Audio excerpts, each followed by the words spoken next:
નમસ્કાર વિદ્યાર્થી મિત્રો, આજે ફરી એક વખત આપણે નવા ટોપિક સાથે અને નવા લેક્ચર સાથે મળ્યા છીએ. વિદ્યાર્થી મિત્રો, આના અગાઉના લેક્ચરોની અંદર આપણે કુલ 2 લેક્ચરની અંદર પ્રકાશનું પરાવર્તન અને વક્રીભવન વિશે વાત કરી છે. આજે આ પ્રકાશનું પરાવર્તન અને વક્રીભવન છે યુનિટને આપણે આગળ વધારશું. ધોરણ 10 નું યુનિટ નંબર 9 જેનું નામ છે પ્રકાશનું પરાવર્તન અને વક્રીભવન.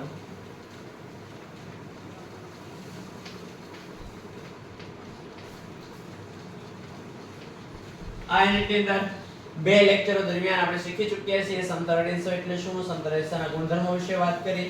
ત્યારબાદ ગોલીય અરીસો એટલે શું, ગોલીય અરીસાના ગુણધર્મો વિશે વાત કરી આપણે. ત્યારબાદ વાત કરીએ તો તેના દ્વારા રચાતી કિરણાકૃતિઓ વિશે વાત કરી. વિદ્યાર્થી મિત્રો, આજે આપણે વાત કરવાના છીએ ઉપયોગો વિશે.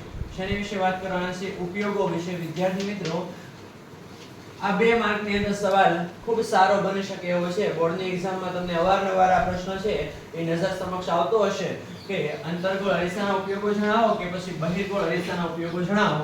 વિદ્યાર્થી મિત્રો, સૌથી પહેલા આપણે વાત કરીએ અંતર્ગોળ અરીસાના ઉપયોગો અને ત્યારબાદ વાત કરશું બહિર્ગોળ અરીસાના ઉપયોગો.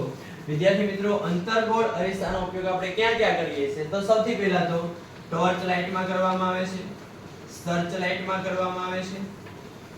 ટોર્ચ લાઇટ, સર્ચ લાઇટ અને વાહનોની હેડલાઇટમાં કરવામાં આવે છે. વાહનોના જે આગળના ભાગમાં જે લાઇટ રહેલી હોય છે, જે રાત્રિના સમયે આપણને પ્રકાશ આપે છે, તે હેડલાઇટમાં એનો ઉપયોગ કરવામાં આવે છે. ત્યારબાદ વાત કરીએ તો ડોક્ટર છે, દાંતના ડોક્ટર છે અથવા તો કોઈ પણ ડોક્ટર છે એ જ્યારે કોઈ પણ પાર્ટ્સની, દાખલા તરીકે દાંત છે, દાંતની સર્જરી કરી રહ્યા છે તો તે સમયે દાંતને મોટું જોવા માટે અથવા તો દાંતનું મોટું ચિત્ર જોવા માટે અંતર્ગોળ અરીસાનો ઉપયોગ કરે છે. ત્યારબાદ વાત કરીએ તો સમાંતર શક્તિશાળી કિરણ જૂથ, પ્રકાશનું કિરણ જૂથ મેળવવા માટે, દાખલા તરીકે તમે કોઈ જગ્યા પર પ્રકાશના સમાંતર કિરણ જૂથનો એક શક્તિશાળી માર્ગ તમે મેળવવા માંગો છો તો તે સમયે અંતર્ગોળ અરીસાનો ઉપયોગ કરવામાં આવે છે. ત્યારબાદ વાત કરીએ તો સૌરભઠ્ઠીની અંદર સૂર્યપ્રકાશના કિરણોને કેન્દ્રિત કરવા માટે પણ અંતર્ગોળ અરીસાનો ઉપયોગ કરવામાં આવે છે. વિદ્યાર્થી મિત્રો, આ છે અંતર્ગોળ અરીસાના ઉપયોગો.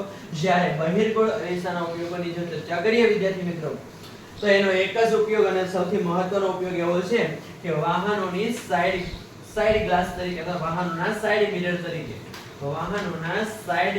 તરીકે, સાઇડ મિરર એટલે કે અરીસા તરીકે તેનો ઉપયોગ કરવામાં આવે છે વિદ્યાર્થી મિત્રો. પરંતુ આ પ્રશ્ન છે એ કારણ સાથે પૂછાઈ શકે કે વાહનોની સાઇડ મિરરમાં અથવા તો પાછળથી આવતા વાહનોને ડ્રાઈવર જોવા માટે કેવા પ્રકારના અરીસાનો ઉપયોગ કે કોનો ઉપયોગ કરે છે? તો જવાબ આવશે બહિર્ગોળ અરીસો. શા માટે? તો વિદ્યાર્થી મિત્રો, આપણે થોડી ચર્ચા કરીએ એના વિશે. બહિર્ગોળ અરીસો છે જે આવી રીતના હોય, વચ્ચેથી મુખ્ય અક્ષ પસાર થતી હોય અને આ જે અરીસો છે એની બહારની સપાટી છે તે પરાવર્તક હોય છે. હવે બહારની સપાટી છે તે ખૂબ મોટો દ્રષ્ટિ વિસ્તાર કેચઅપ કરે છે. આ બાજુથી પણ પ્રકાશના કિરણો પોતાની અંદર આવી શકશે, ઉપરથી પણ આવી શકશે, સીધી રેખામાં પણ આવી શકશે, મુખ્ય અક્ષને સમાંતર આવી શકશે. એટલે સમતલ અરીસાની સાપેક્ષમાં એ થોડો વક્ર છે, જેથી કરીને વધારે દ્રષ્ટિ ક્ષેત્રો છે પોતાનામાં કેચઅપ કરી શકે છે. એટલે વાહનની પાછળ જે વાહનો આવી રહ્યા છે તો ટ્રાફિકની અંદર વ્યવસ્થિત પોતાનું વાહન સુરક્ષિત ચલાવી શકે તે માટે બહિર્ગોળ અરીસાનો ઉપયોગ વાહનોના સાઇડ મિરર તરીકે કરવામાં આવે છે. આવા કારણ સાથેનો પ્રશ્ન આપણને પૂછાઈ શકે તો જે આપણે યાદ રાખવાનું રહેશે. બસ આ બહિર્ગોળ અરીસામાં તો આ મુખ્યનો ઉપયોગ છે જે આપણને આવડતો હોવો જોઈએ. વિદ્યાર્થી મિત્રો, નેક્સ્ટ હવે આપણે વાત કરવા જઈ રહ્યા છીએ ગોલીય અરીસા માટે કાર્ટેશિયન સંજ્ઞા પ્રણાલી. વિદ્યાર્થી મિત્રો, અથવા તો યામ પદ્ધતિ. તમે ગણિત વિષયની અંદર આલેખ ભણતા હશો અને જે આલેખની અંદર આપ જાણો છો કે આલેખ છે એમાં ઋણ કિંમત હોય અને ધન કિંમત હોય, યાની કે પ્લસ કિંમત હોય અને માઈનસ કિંમત હોય. એની વિશે થોડીક માહિતી મેળવીએ પહેલા. દાખલા તરીકે આલેખ આપ સૌ જાણો છો આ પ્રકારની હોય. આ છે એની x અક્ષ, જ્યારે આ છે એની y અક્ષ. આ છે એની x અક્ષ અને આ છે y અક્ષ. વિદ્યાર્થી મિત્રો, અહીંયા આના યામ છે 0 0 હશે એટલે આ જે બિંદુ છે એને હું અત્યારે O લઉં છું. કયો બિંદુ લઉં છું? O, યાની કે ઉગમ બિંદુ O હું લઉં છું અહીંયા. આ આલેખની અંદર આપ સૌ જાણો છો કે આ બાજુની બધી કિંમત હશે કેવી હશે? પ્લસ હશે. કેવી હશે? પ્લસ. જ્યારે આ બાજુની બધી કિંમતો હશે કેવી હશે? માઈનસ. કેવી હશે? માઈનસ. જ્યારે આ બાજુની નીચેની કિંમત છે કેવી હશે માઈનસ હશે, જ્યારે ઉપરની કિંમત છે કેવી હશે પ્લસ હશે. કેવી હશે પ્લસ હશે. તો વિદ્યાર્થી મિત્રો બસ આ જ આલેખનો ઉપયોગ કરીને કાર્ટેશિયન યામ પદ્ધતિ અથવા તો કાર્ટેશિયન સંજ્ઞા પ્રણાલી છે જેને આપણે શીખવાના છીએ. વિદ્યાર્થી મિત્રો બુકમાં આપેલા આલેખ મુજબ પણ આપણે યાદ રાખી શકીએ, પણ મારી દ્રષ્ટિએ આ આલેખથી આપણે ખૂબ સારી રીતે દાખલાઓની અંદર કઈ કિંમત પ્લસ લેવી ને કઈ કિંમત માઈનસ લેવી તેની વિશે આપણે માહિતી આ આલેખ પરથી મળી શકે છે. વિદ્યાર્થી મિત્રો અંત સુધી આ વિડિયોઝને નિહાળજો અને ધ્યાનપૂર્વક સમજજો, બુક પેન લઈને બેસજો. એટલે આ લેક્ચરમાં જે બાબતો આપણને શીખવા મળશે તે દરેક બાબત આપણને યાદ રહી જ જવાની છે. ચલો વાત કરીએ વિદ્યાર્થી મિત્રો આગળ. તો હવે પછીનો જે ટોપિક છે કાર્ટેશિયન સંજ્ઞા પ્રણાલી અથવા તો કાર્ટેશિયન યામ પદ્ધતિ. કાર્ટેશિયન સંજ્ઞા પ્રણાલી. કાર્ટેશિયન સંજ્ઞા પ્રણાલી. વિદ્યાર્થી મિત્રો કાર્ટેશિયન સંજ્ઞા પ્રણાલી એટલે શું? તો કે અરીસો છે એમાં કઈ કિંમત પ્લસ લેવી, કઈ કિંમત માઈનસ લેવી. દાખલાઓની અંદર પણ વિદ્યાર્થી મિત્રો આપ સૌ જાણો છો કે બોર્ડનું એવું એક પણ પેપર નથી હોતું કે જેમાં એક આનો દાખલો ન હોય. કાં તો અરીસાનો દાખલો હોય, કાં તો લેન્સનો દાખલો હોય. વિદ્યાર્થી મિત્રો સંજ્ઞા પ્રણાલી કાર્ટેશિયન યામ પદ્ધતિ લેન્સ માટે અને અરીસા બંને માટે સમાન જ છે. એટલે એક વખત આ કોન્સેપ્ટને શીખવાથી બંનેના દાખલાઓ આપણને આવડી શકે છે.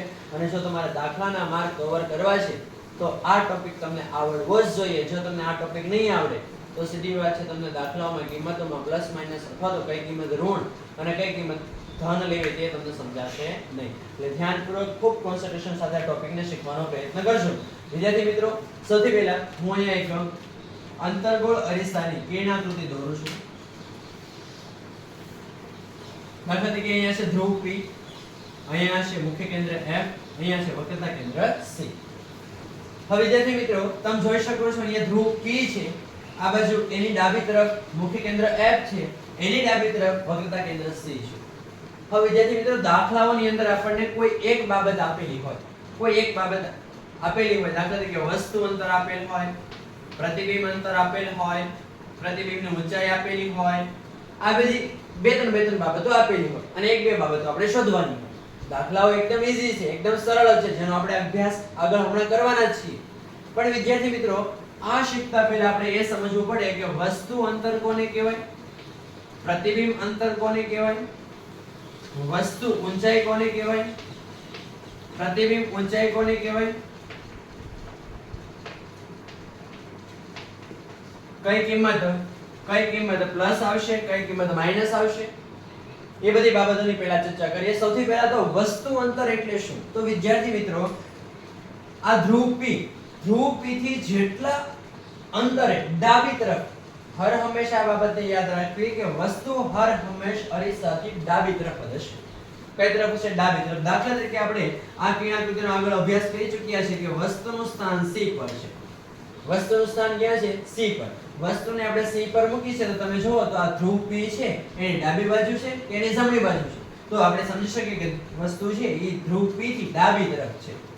એટલે આ C થી શરૂ કરીને P સુધીનું જે અંતર છે એને વસ્તુ અંતર U કહેવાય. વિદ્યાર્થી મિત્રો વસ્તુ અંતરને U સંજ્ઞા આપણે દર્શાવાય અને વસ્તુ અંતર છે હર હંમેશ માટે કેવું હશે? માઈનસ જ હશે. કેમ? કારણ કે આપણે દર વખતે દર કિરણાકૃતિની અંદર ડાબી તરફથી જ પ્રકાશના કિરણો છે તેના પર આપાત કરીએ છીએ. એટલે વસ્તુ આપણે કઈ બાજુ મૂકશું? તો કે વસ્તુ હર હંમેશ અરીસાની ડાબી બાજુ મૂકવાના છીએ. ત્યારબાદ વિદ્યાર્થી મિત્રો વાત કરીએ પ્રતિબિંબ અંતર. તો વિદ્યાર્થી મિત્રો આની કિરણાકૃતિ આપણે પહેલા કમ્પ્લીટ પૂર્ણ કરીએ. સૌથી પહેલા એક પ્રકાશનું કિરણ મુખ્ય અક્ષને સમાંતર આના પર આપાત કરીએ તો ક્યાંથી પસાર થશે? F માંથી પસાર થશે. બીજું કિરણ છે જે આપણે P પર આપાત કરીએ, એટલે કે ધ્રુવ P પર આપાત કરીએ. ધ્રુવ P પર જેટલા ખૂણે આપાત થશે એટલા જ ખૂણે તે પાછું પરાવર્તિત થઈને આગળ વધશે. આપણી પાસે સ્કેલ અવેલેબલ નથી એટલે થોડી કિરણાકૃતિ છે એ વાંકી ચૂકી થવાની સંભાવના છે, પણ તમે સમજી શકો છો આ બંને કિરણો છે તે ક્યાં ભેગા થશે? C પર જ ભેગા થશે. આ બંને આપાત કિરણ છે, આ બંને પરાવર્તિત કિરણ છે અને પરાવર્તિત કિરણ જે જગ્યા પર ભેગા થતા હોય તો તે જગ્યા પર પ્રતિબિંબની રચના થતી હોય. તો વિદ્યાર્થી મિત્રો અહીંયા વસ્તુ અંતર U છે એ C થી લઈને P સુધીનું હતું. સેમ એવી જ રીતે પ્રતિબિંબ જ્યાં રચાણું છે ત્યાંથી P સુધીનું અંતર છે તેને પ્રતિબિંબ અંતર V કહેવામાં આવે છે. વિદ્યાર્થી મિત્રો પ્રતિબિંબ અંતરને શું કહેવામાં આવે છે v અને પ્રતિબિંબ અંતર છે ક્યારેક પ્લસ પણ હોઈ શકે અને ક્યારેક માઈનસ પણ હોઈ શકે પણ વિદ્યાર્થી મિત્રો તમને એક કી આપું છું કે જ્યારે પ્રતિબિંબ આપણને વાસ્તવિક મળતું હોય અરીસાની જ વાત છે આ કે જ્યારે આપણને પ્રતિબિંબ વાસ્તવિક મળતું હોય તો એ પ્રતિબિંબ છે અરીસાની ડાબી બાજુએ જ હશે અને જ્યારે પ્રતિબિંબ અરીસાની ડાબી બાજુએ હોય ત્યારે જ આપણને વાસ્તવિક પ્રતિબિંબ મળે અને વાસ્તવિક પ્રતિબિંબ છે અરીસાની ડાબી બાજુએ હોવાથી એની કિંમત આપણે અહીંયા કેવી લેશું માઈનસ કેવી લેશું માઈનસ તો ક્યારે કિંમત પ્લસ થશે તો કે જ્યારે આ ધ્રુવ P થી આ સાઈડ યાની કે જ્યારે આપણે F અને P ની વચ્ચે વસ્તુને અહીંયા મૂકશું ને ત્યારે આપણને પ્રતિબિંબ ક્યાં મળશે તો કે અરીસાની પાછળની બાજુ યાની કે આભાસી પ્રતિબિંબ મળશે તો વિદ્યાર્થી મિત્રો જ્યારે આપણને પ્રતિબિંબ કેવું મળતું હોય આભાસી ત્યારે આપણે પ્રતિબિંબ અંતર v છે કેવું લેશું પ્લસ અને જ્યારે વાસ્તવિક મળશે ત્યારે v કેવો લેશું આપણે માઈનસ જો આ બાબત તમને ક્લિયર થતી હોય તો વિદ્યાર્થી મિત્રો આગળ વધીએ બસ આવી નાની નાની બાબતો છે જો આપણને યાદ રહી જાય તો 3 ગુણનો દાખલો આમાંથી આપણને આવી જાય છતાં પણ એકવાર તમને યાદ અપાવી દઉં વિદ્યાર્થી મિત્રો આ યુનિટની અંદરથી બે પ્રશ્નો છે કે જે 2 માર્કના પૂછાવાના છે એક પ્રશ્ન 3 માર્કનો પૂછાવાનો છે આ સિવાય હેતુલક્ષી પણ પૂછાવાનું છે તો વિદ્યાર્થી મિત્રો ખૂબ સારી તૈયારીની આપણે તૈયારી કરી લઈએ છીએ જેથી કરીને આપણને એક્ઝામમાં ક્યાંય કોઈ પ્રકારની તકલીફ ન પડે અથવા તો આપણને દરેક દાખલાઓ કે દરેક ક્વેશ્ચન છે એના જવાબ આપણે આસાનીથી લખી શકીએ વિદ્યાર્થી મિત્રો અહીંયા મેં તમને સમજાવ્યું કે અરીસો છે જ્યારે વાસ્તવિક પ્રતિબિંબ આપે છે ત્યારે v છે એટલે કે પ્રતિબિંબ અંતર v છે કેવો લેવામાં આવશે માઈનસ લેવામાં આવશે અને જ્યારે આભાસી પ્રતિબિંબ એક કન્ડિશનમાં આપશે જ્યારે f અને p ની વચ્ચે વસ્તુને મૂકશું ને ત્યારે પ્રતિબિંબ છે આપણને પાછળની તરફ અરીસાની પાછળની તરફ મળે છે ત્યારે એનું મૂલ્ય કેવું રાખવામાં આવશે પ્લસ રાખવામાં આવશે વિદ્યાર્થી મિત્રો આ છે કાર્ટેશિયન નિયમ પદ્ધતિ પણ હજી પણ આનાથી આગળ વધીએ તો વિદ્યાર્થી મિત્રો આજે આકૃતિ છે અથવા તો છે કિરણાકૃતિ છે આ કિરણાકૃતિને ઉંચકાવીને આપણે આ ધ્રુવ P છે આ ધ્રુવ P એને એક્ઝેક્ટ ઉગમ બિંદુ O ઉપર આપણે પ્રસ્થાપિત કરશું આખી કિરણાકૃતિને આપણે કેચઅપ કરશું ઊંચી કરશું એવો આપણે આભાસ કરીને આને ખેંચીને આપણે આની ઉપર મૂકી દઈએ તો આ કિરણાકૃતિ આવી કંઈક અહીંયા મળશે આ એની મુખ્ય અક્ષ થઈ જશે અહીંયા ધ્રુવ P થઈ જશે અહીંયા F થઈ જશે અહીંયા C થઈ જશે વસ્તુનું સ્થાન અહીંયા થઈ જશે પ્રતિબિંબનું સ્થાન અહીંયા થઈ જશે તો વિદ્યાર્થી મિત્રો તમે જોઈ શકો છો કે આ ધ્રુવ P છે એટલે કે ઉગમ બિંદુ O અને ધ્રુવ P આ બંને એકબીજા પર ઓવરલેપિંગ છે એક બંને એક જ બિંદુ પર સમય ચૂકે છે તો હવે આ બાજુની જે બધી કિંમત હશે કેવી હશે માઈનસ તો મારે આ કિરણાકૃતિ માટે વિચારવું હોય તો વસ્તુ અંતર u છે મારે કેવું લેવાનું માઈનસ આ તો ચોખ્ખી સીધી જ વાત છે હર હંમેશ હું તમને ચોખ્ખી ભાષામાં કહી દઉં છું વસ્તુ અંતર u હર હંમેશ માઈનસ લેવાનું ક્યારે પ્લસ નહીં લેવાનું કોઈ પણ દાખલો હોય વસ્તુ અંતર લેન્સ અને અરીસા બંને માટે કેવું લેવાનું માઈનસ કેમ કારણ કે આપણે વસ્તુ કઈ બાજુ મૂકીએ છીએ હર હંમેશ અરીસાની ડાબી બાજુ કે લેન્સની ડાબી બાજુ જ મૂકશું એટલે વસ્તુ અંતર u હંમેશ કેવું લેવાનું આપણે માઈનસ લેવાનું જ્યારે પ્રતિબિંબ પણ તમે જોઈ શકો છો આ p છે આપણે દાખલા તરીકે અહીંયા આલેખ દોરી નાખીએ તો આ બાજુ જ છે ને ડાબી બાજુ જ છે ને તો આની કિંમત કેવી છે માઈનસ એટલે પ્રતિબિંબ અંતર v પણ કેવો આપણને મળશે માઈનસ જ મળશે હવે વિદ્યાર્થી મિત્રો વાત કરવાની છે વસ્તુ ઊંચાઈ જેને h વડે દર્શાવવામાં આવે અને પ્રતિબિંબ ઊંચાઈ જેને h ડેશ વડે દર્શાવવામાં આવે કઈ કિંમત માઈનસ ને કઈ કિંમત પ્લસ લેવી વિદ્યાર્થી મિત્રો વસ્તુની ઊંચાઈ h यानी कि वस्तु છે આ અક્ષથી એમ ઉપરની તરફ હોય તો તમે અહીંયા જુઓ તો અહીંથી આવી રીતે ઉપરની તરફ હોય તો આ મૂલ્ય બધા કેવા છે અહીંયા 0 પછી +1 +2 તો ઉપરની તરફ જઈએ એમ કિંમતો કેવી થતી જાય છે પ્લસ પ્લસ यानी कि આ પહેલું ચરણ છે ગણિતમાં તમને ભણવામાં આવશે આ પહેલું ચરણ આ બીજું ચરણ ત્રીજું ચરણ ચોથું ચરણ એમાં બીજા ચરણની અંદર ઉપરની તરફ જઈએ છે કિંમત કેવી મળે છે પ્લસ તો કે આંતરગોળ અરીસાના કિસ્સામાં વસ્તુની ઊંચાઈ હાર હંમેશ કેવી લેવામાં આવશે પ્લસ વિદ્યાર્થી મિત્રો આંતરગોળ અરીસાની વાત છોડો દરેકે દરેક અરીસો દરેકે દરેક લેન્સ તમારે હર હંમેશ એમ વસ્તુ અંતર u તમે માઈનસ લેતા હતા એમ વસ્તુની ઊંચાઈ તમારે હર હંમેશ કેવી લેવાની પ્લસ જ લેવાની કેવી લેવાની પ્લસ જ તમારે લેવાની કેમ કારણ કે આપણે મોટા ભાગે વસ્તુ છે આપણે અક્ષની ઉપરની તરફ મૂકતા હોઈએ છીએ જ્યારે અક્ષની નીચેની તરફ પ્રતિબિંબ રચાય છે અને નીચેની તરફનું જે આ ચરણ છે એમાં કિંમતો કેવી આવે છે બંને તરફથી માઈનસ છે એટલા માટે આપણે h ડેશ છે કેવો લેશું માઈનસ કેવો લેશું માઈનસ વિદ્યાર્થી મિત્રો આની પણ એક શોર્ટકટ કી તમને કહી શકું કે જ્યારે વાસ્તવિક પ્રતિબિંબ રચાતો હશે ત્યારે h ડેશ છે કેવો મળશે માઈનસ અને જ્યારે આભાસી પ્રતિબિંબ રચાતો હશે ત્યારે h ડેશ છે આપણને કેવો મળશે તો કે પ્લસ મળશે કેવો મળશે પ્લસ વિદ્યાર્થી મિત્રો આગળ વધીએ આપણે આ હતી કાર્ટેશિયન સંજ્ઞા પ્રણાલી, કાર્ટેશિયન યામ પદ્ધતિ. ફરીવાર તમને જો યાદ અપાઈ દો વિદ્યાર્થી મિત્રો, તો આમાં કેટલી બાબતો યાદ રાખવાની છે. તો કઈ કિંમત પ્લસ લેવી, કઈ કિંમત માઈનસ લેવી, દાખલાઓમાં આવું કઈ આપેલું નહીં હોય. દાખલાઓમાં માત્ર એમ કીધું હશે કે અંતર્ગોળ અરીસાની સામે 3 મીટર દૂર એક વસ્તુ રાખેલ છે, પ્રતિબિંબ ક્યાં રચાશે, પ્રતિબિંબનો પ્રકાર જણાવો, એની ગોઠવણી જણાવો. આવું ડાયરેક્ટ તમને પૂછી લેવામાં આવશે 3-4 ક્વેશ્ચન એક સાથે, અને એની કિરણાકૃતિ પણ દોરવાની થાય, તો આપણને આવડવું જોઈએ. ચલો વિદ્યાર્થી મિત્રો, ફટાફટ કહી દઉં છું કાર્ટેશિયન સંજ્ઞા પ્રણાલીમાં કઈ કઈ બાબત આવડવી જોઈએ. તો સૌથી પહેલા તમને આલેખ દોરતા આવડવું જોઈએ. આલેખમાં કઈ કિંમત કઈ બાજુ આવે છે એ તમને ખબર હોવી જોઈએ. ત્યારબાદ વસ્તુ અંતર u હર હંમેશ માઈનસ ને માઈનસ જ લેવું, એ ક્યારે પ્લસ ન લેવું, કારણ કે આપણે વસ્તુને હર હંમેશ ડાબી તરફ જ રાખીએ છીએ. ડાબી તરફથી પ્રકાશના કિરણો આપણે અરીસા પર આપાત કરીએ છીએ એટલા માટે. ત્યારબાદ પ્રતિબિંબ અંતર છે એ કોઈ સંજોગોમાં માઈનસ પણ હોય, કોઈ સંજોગોમાં પ્લસ પણ હોય. કયા સંજોગોમાં માઈનસ હશે? તો કે જે તરફ વસ્તુ રાખેલી છે તે તરફ જ પ્રતિબિંબ મળશે, તો એ વસ્તુ અંતર v છે માઈનસ હશે. જો પ્રતિબિંબ છે એ આભાસી મળે છે, અરીસાની પાછળની તરફ મળે છે, તો તે કેવો હશે? પ્લસ હશે. ત્યારબાદ વસ્તુ ઊંચાઈ s, તો મેં તમને કહી જ દીધું છે હર હંમેશ કેવું લેવું? પ્લસ જ લેવું. કેમ? કારણ કે આપણે વસ્તુને x અક્ષની આ જે અક્ષ છે, આ જે મુખ્ય અક્ષ છે એની ઉપર જ મૂકીએ છીએ, અને ઉપરના બીજા ચરણની કિંમત બધી પ્લસ જ આવે છે. જ્યારે પ્રતિબિંબ ઊંચાઈની વાત કરીએ તો વિદ્યાર્થી મિત્રો, જે તરફ વસ્તુ રાખેલી હોય, યાની કે જે તરફ આપણને પ્રતિબિંબ મળતું હોય, અને જો તે વાસ્તવિક પ્રતિબિંબ હોય તો એની કિંમત આપણે માઈનસ લેશું h ડેશ ની, અને જ્યારે પ્રતિબિંબ આપણને આભાસી મળતું હશે તો એ આ બાજુ પ્રતિબિંબ મળતું હશે, તે અક્ષની ઉપરની તરફ મળતું હશે, તેથી તે કેવું હશે? પ્લસ હશે. હવે વિદ્યાર્થી મિત્રો આગળ જઈએ. ખૂબ જ IMP ટોપિક એવો, જે ટોપિકનું નામ છે અરીસાનું સૂત્ર અને અરીસાનું મોટવણી.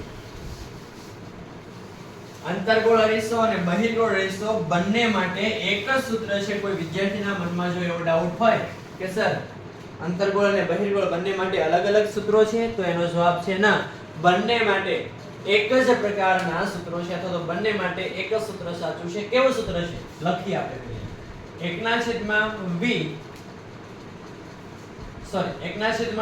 Plus 1/v is equal to 1/f.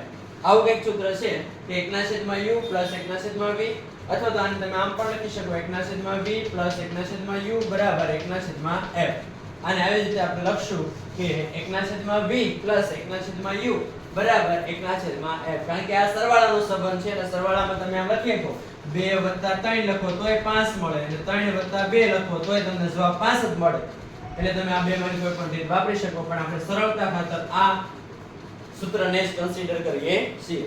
વિદ્યાર્થી મિત્રો, અહીંયા સૂત્ર 1/v plus 1/u is equal to 1/f.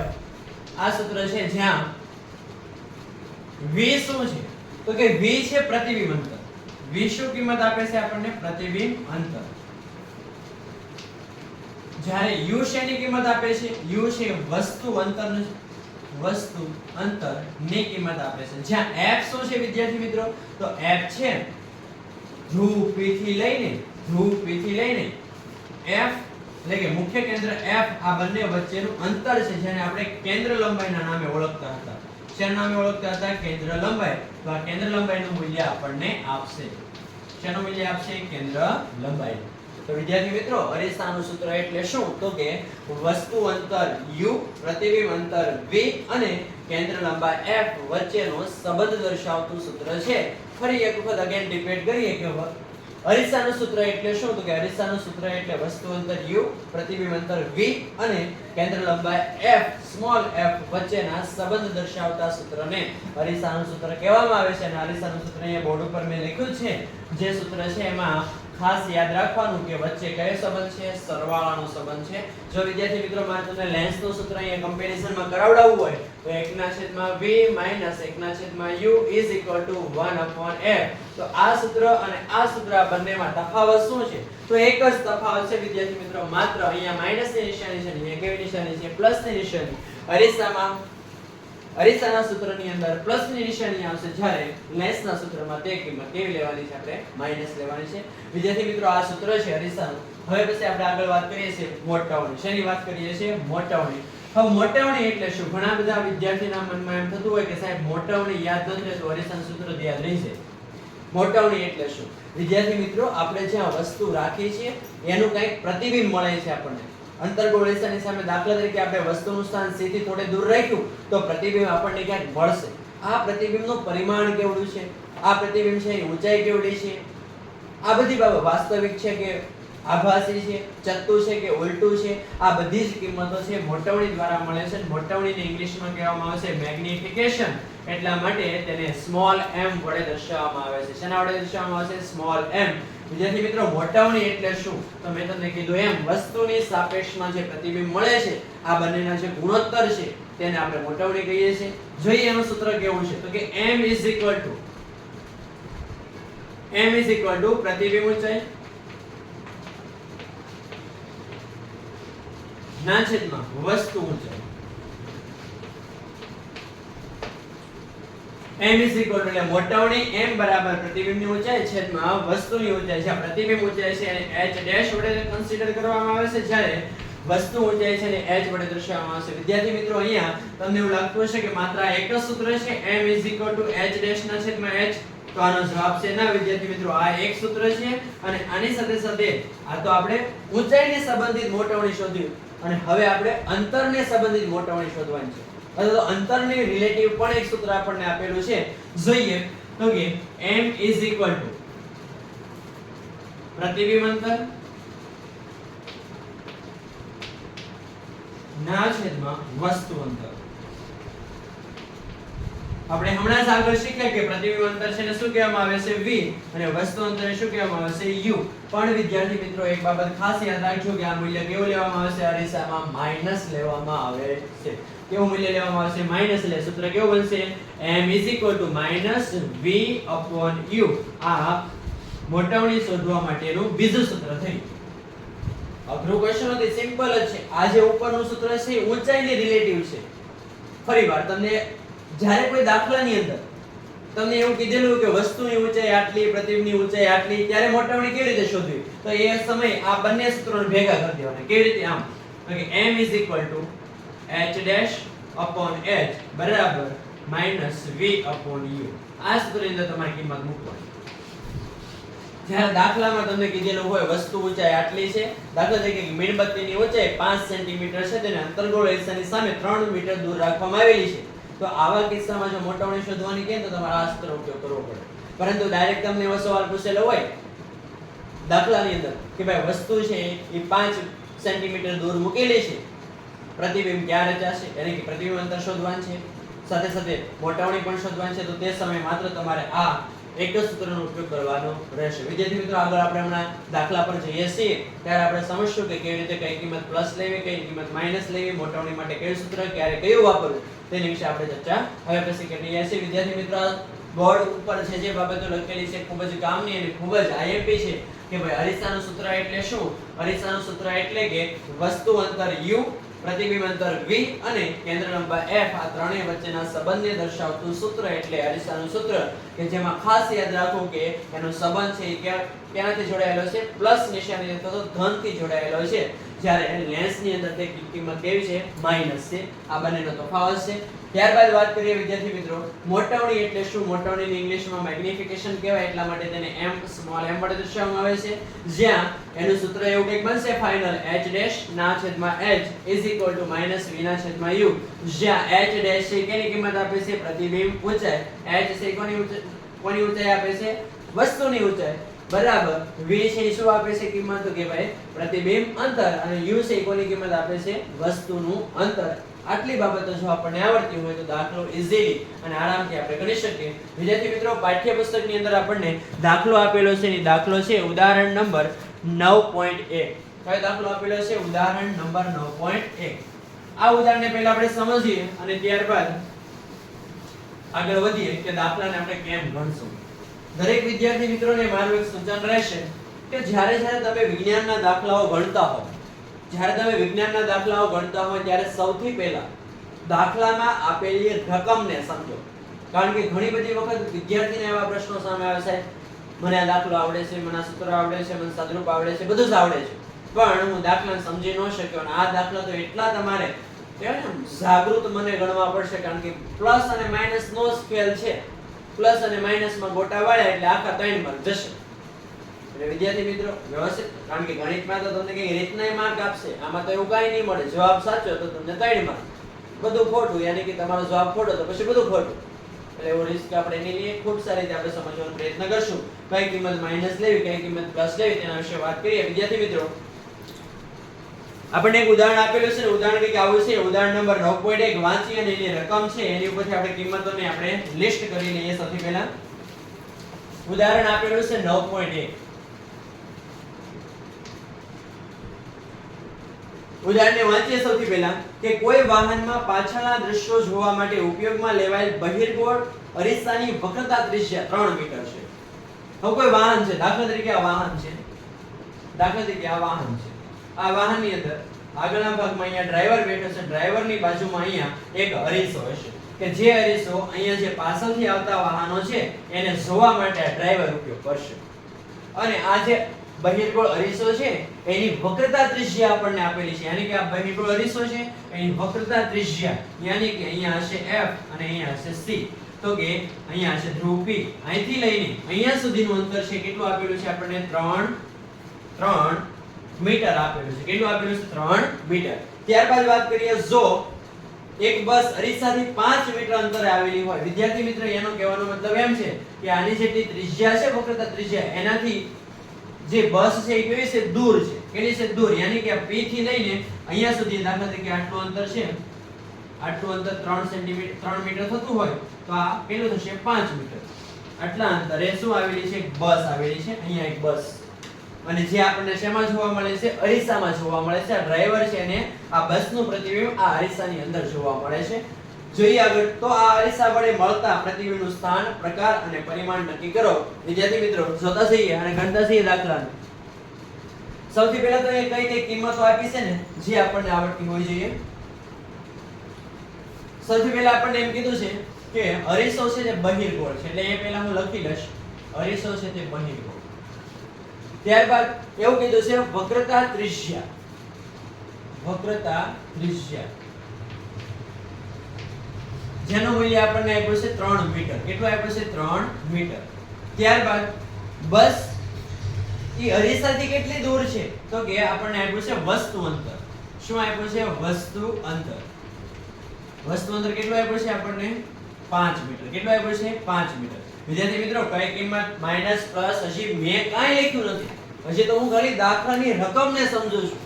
તમે આવા 15 17 20 એક્ઝામ્પલ કરી નાખો એટલે તમે તરત જ આ દાખલો ફટાકથી ગણી નાખશો. ચલો જોઈએ તો આપણે કેટલી કિંમતો આપી જો તો એક વક્રતા ત્રિજ્યા આપી, ત્યારબાદ એક વસ્તુ અંતર આપ્યું છે. આ બે કિંમત આપી. ગોતવાનું કેટલું કીધું તો ગોતવાનું તો કે આપણે હજી આમાંથી પ્રતિબિંબ અંતર ગોતવું પડશે, પ્રતિબિંબ અંતર ગોતવું પડશે, વસ્તુનું પરિમાણ ગોતવું પડશે, મોટવણી ગોતવી પડશે, ઘણું બધું ગોતવાનું છે. ચલો જોતા જઈએ તો સૌથી પહેલા દાખલામાં આપેલી જે કિંમતો હોય એને પહેલા લિસ્ટ ડાઉન કરો. લિસ્ટ ડાઉન કર્યા પછી આવી નાની અમથી રફ આકૃતિ દોરો. આકૃતિ દોરાઈ ગયા પછી સૂત્ર મૂકશો અને સૂત્રમાં ધીમે ધીમે કિંમતને આપણે મૂકતા જશું. સૌથી પહેલા તો વસ્તુ અંતર u છે એ કેવું લેવાનું કીધું મેં? હર હંમેશ માટે માઈનસ. કારણ કે અહીંયા જો આપણે આલેખ દોરીએ તો આ બાજુની બધી કિંમત કેવી છે? માઈનસ. અને મેં તમને ચોખ્ખી ભાષામાં કીધું u કેવો લેવો? હર હંમેશ માઈનસ. તો કે આ 5 છે કેવો લેશો આપણે? માઈનસ. કેવો લેશો આપણે? માઈનસ. હવે આપણને વક્રતા ત્રિજ્યા આપેલું છે. વિદ્યાર્થી મિત્રો સંબંધ મેં તમને આગળ શીખવાડેલો f is equal to 2r sorry r is equal to 2f. આવો એક મેં તમને સંબંધ શીખવાડેલો. આગળ જ્યારે મેં તમને ગોલીય અરીસા માટેના પદો શીખવાડેલા ને ત્યારે એક સંબંધ દર્શાવેલો. વિદ્યાર્થી મિત્રો આપણી પાસે અહીંયા f નું મૂલ્ય આપેલું નથી, આમાં આપણને r નું મૂલ્ય આપેલ છે. એટલે આપણે શેનું મૂલ્ય ગોતવું પડશે? f નું મૂલ્ય ગોતવું પડશે. તો વિદ્યાર્થી મિત્રો વક્રતા ત્રિજ્યા r આપેલ છે આપણે ગોતવાનું છે શું? f. તો કે આમાં કિંમત મૂકી દઈએ. r કેટલો છે આપણી પાસે? 3 બરાબર 2 ગુણ્યા f. f ને સૂત્રનો કરતા બનાવો તો 3 ના છેદમાં 2 બરાબર f. 3 અહીંયા કેટલા કરશું હવે? 2 2 એકા 2 કેટલા વધ્યા? 1. તો પછી ઉતાર્યો 0. અહીંયા આવશે પોઈન્ટ. 2 પંચા 10. જવાબ કેટલો મળી ગયો આપણને? 1.5. કેટલા મળી ગયા? 1.5. તો અહીંયા r માંથી આપણે શું ગોતી લીધો? f. શું ગોતી લીધો? f. f = 1.5 metre. શેમાં આપી દીધું? મીટર. આ પણ શેમાં છે? મીટરમાં. પહેલા બધા અમારે એકમો જોઈ લેવા, નહીતર પછી સેન્ટીમીટર મીટર હોય તો જવાબ ન મળે સાચો, એટલે આ એકમો ખાસ જોઈ લેવા. હવે વિદ્યાર્થી મિત્રો, વક્રતા ત્રિજ્યા અરીસો કયો છે? બહિર્ગોળ. અને બહિર્ગોળ અરીસો હોય તો એ આવી રીતે આમ ગોળામાં વળેલો હોય ત્યારે આની કેન્દ્ર લંબાઈ છે આ બાજુ હશે, યાની કે આટલું અંતર છે કેટલું છે? 1.5. કેટલું છે? 1.5. યાની કે આપણને કેન્દ્ર લંબાઈ f મળી ગયું 1.5, જે કેવું હશે? પ્લસ. કેવું હશે? પ્લસ. આ પણ કેવું હશે? પ્લસ. અને પ્લસ લખો કે ના લખો ચાલો. વિદ્યાર્થી મિત્રો, હવે આપણે આગળ દાખલાને ગણવાનું શરૂ કરીએ. સૌથી પહેલા અરીસાનું સૂત્ર આપણે મૂકશું. હવે જે જોતું તો એ બધું આપણને મળી ગયું છે, હવે માત્ર સાદરૂપ આપવાનું છે.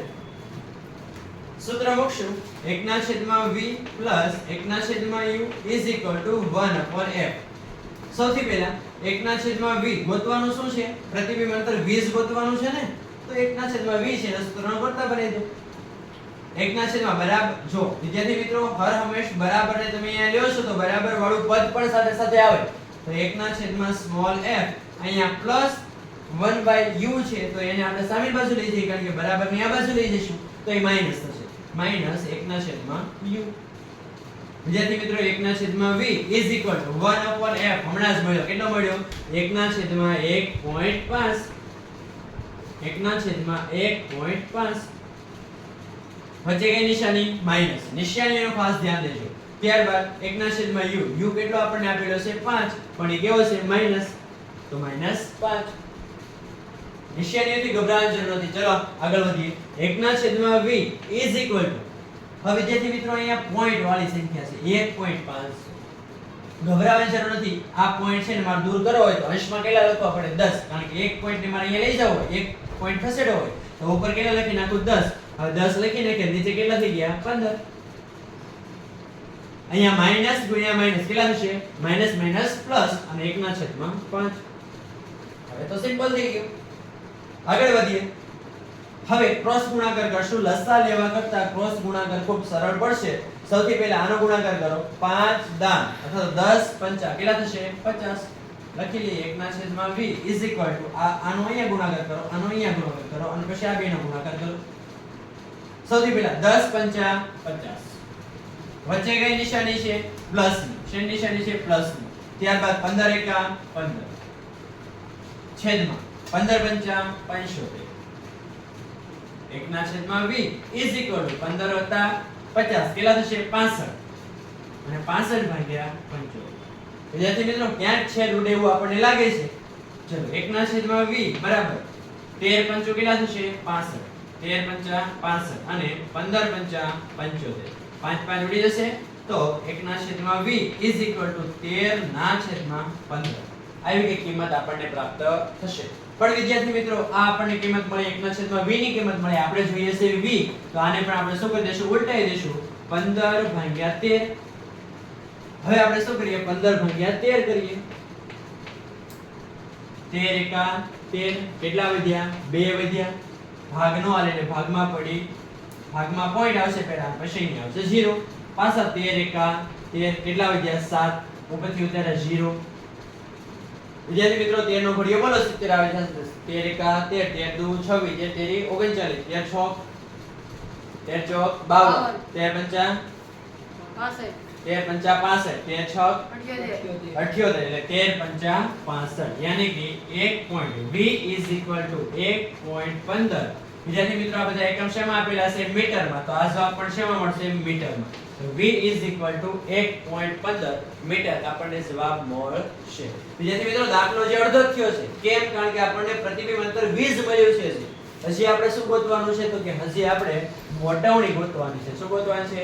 મોટવણી. અને મોટવણી m = સૂત્ર આપણે હમણાં જ શીખ્યા h ડેશ. વિદ્યાર્થી મિત્રો, આપણને ક્યાંય એવું કીધું છે સૂત્રની અંદર અથવા તો રકમની અંદર કે વસ્તુ આવડી ઊંચી છે, બસ આવડી ઊંચી છે, એવું કઈ કીધું છે નહીં? તો આપણે સૂત્ર કયું મૂકશું? -v/u. વિદ્યાર્થી મિત્રો, m = માઈનસ ના માઈનસ v. v કેટલો મળ્યો આપણને હમણાં જ? તે કેટલો મળ્યો? તો કે 1.15. કેટલો મળ્યો? 1.15. 1.15 છેદમાં u. u આપણી પાસે કેટલો છે? -5. કેટલો છે? -5. આ માઈનસ માઈનસ અંશ છેદમાંથી ઉડી જશે તો કે હા. m = 1.15 છે, મારે એને 115 કરવા છે. હાલો 115 લખી નાખું. છેદમાં કેટલા લખવા પડે? 100 લખવા પડે અને ગુણ્યા 5. હા 115 છે એને ભાગ્યા હું 5 કરું. 5 દુ 10 કેટલા વધ્યા? 1. ત્યારબાદ 5 તેરી 15 કેટલો જવાબ આવ્યો? 23. યાની કે 5 ગુણ્યા 23 તો 115. હવે વિદ્યાર્થી મિત્રો m is equal to 23 ના છેદમાં 100. m is equal to છેદમાં કેટલા ઝીરો છે? 2 અને ઉપર આપણે 2 પોઈન્ટ ખસેડી લઈએ. અહીંયા પોઈન્ટ છે ને અહીંયા લાવી ને અહીંયા લાવી એટલે જવાબ આવશે 0.23. શેનું મૂલ્ય મળી ગયું આપણને? મોટવણી. અને મોટવણીમાં ક્યાંય આપણે એકમ દર્શાવવાનો થતો નથી. તો વિદ્યાર્થી મિત્રો આવું ઉદાહરણ 9.1 છે. ફરી એકવાર ફટાફટ જોઈ લઈએ કે સૌથી પહેલા તમને દાખલો મળે અથવા દાખલાની રકમ વાંચો એટલે સૌથી પહેલા તમારે શું કરી લેવાની? એની કિંમતને લિસ્ટ કરી લેવાની. ઘણા બધા વિદ્યાર્થીઓને આમાં મૂંઝવણ થતી હોય કે સાહેબ આ દાખલા કેટલા અઘરા છે અથવા કેવી રીતે અમારે પ્લસ માઈનસ મૂકવું. કશું અઘરું નથી. સંજ્ઞા પ્રણાલી કમ્પ્લીટ આવડતી હોય છે, કાર્ટેશિયન યામ પદ્ધતિ આવડતી હોય છે. કાર્ટેશિયન યામ પદ્ધતિ આવડે એટલે તમને એ ખબર પડે કે કઈ કિંમત પ્લસ કઈ કિંમત માઈનસ. અને એક શોર્ટકટ કી તો મેં તમને આપેલી જ છે કે વસ્તુ અંતર u હર હંમેશ માઈનસ, વસ્તુ ઊંચાઈ હર હંમેશ પ્લસ. વાસ્તવિક પ્રતિબિંબ અરીસામાં મળે તો એ કેવું હશે? માઈનસ મળશે. જો આપણને આભાસી પ્રતિબિંબ મળે તો એ કેવું લેવાનું? પ્લસ લેવાનું.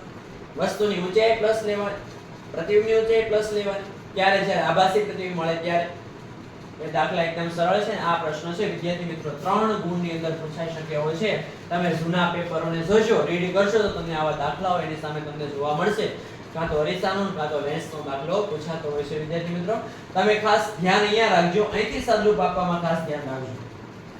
અહીંથી સદરૂપ આપવામાં ખાસ ધ્યાન રાખજો. વિદ્યાર્થી મિત્રો અહીંથી ભૂલ કરતા હોય કે નીચે 1.5 છે સાહેબ આનો કેમ આપણે લસા લેવો, કેમ આને ગુણમાં શું કરવું? તો વિદ્યાર્થી મિત્રો આ પ્રમાણે તમે જોઈ શકો છો બુકની અંદર જે રીતે ગણતરી કરેલી છે એવી ગણતરી આ નથી, પણ આ ગણતરી કઈ ખોટી નથી. તમે આ રીતે પણ બોર્ડની એક્ઝામમાં કે ટેસ્ટમાં કે તમે એક્ઝામની અંદર લખો તો આ સાચું જ રહે. તો વિદ્યાર્થી મિત્રો આ પ્રકારથી દાખલો ગણવાની પ્રેક્ટિસ કરજો. વધારેમાં વધારે વાર તમે આ દાખલાની પ્રેક્ટિસ કરશો તો દાખલો આવડી જશે. આવું જ એક ઉદાહરણ તમને 9.2 આપેલું છે જે આપણે અત્યારે હાલ બોર્ડ ઉપર શીખતા નથી. તમે કમેન્ટમાં મને કહેજો કે તમે 9.2 છે એ દાખલો ગણ્યો કે કેમ, તમને આવડ્યો કે કેમ. જો તમને આવડી જશે તો નેક્સ્ટ લેક્ચરની અંદર આપણે આગળ વધશું. અન્યથા આપણે એ ઉદાહરણને પણ પાછા ગણશું. વિદ્યાર્થી મિત્રો ખૂબ સારી રીતે મહેનત કરતા જજો. હવે પરીક્ષા ને ઝાઝા દિવસો બાકી નથી. ખૂબ સારી રીતે તમારો જે સપોર્ટ છે એ મળતો રહેશે. તો આવા નવા લેક્ચર આપણે બનાવતા રહીશું. જય હિન્દ વિદ્યાર્થી મિત્રો.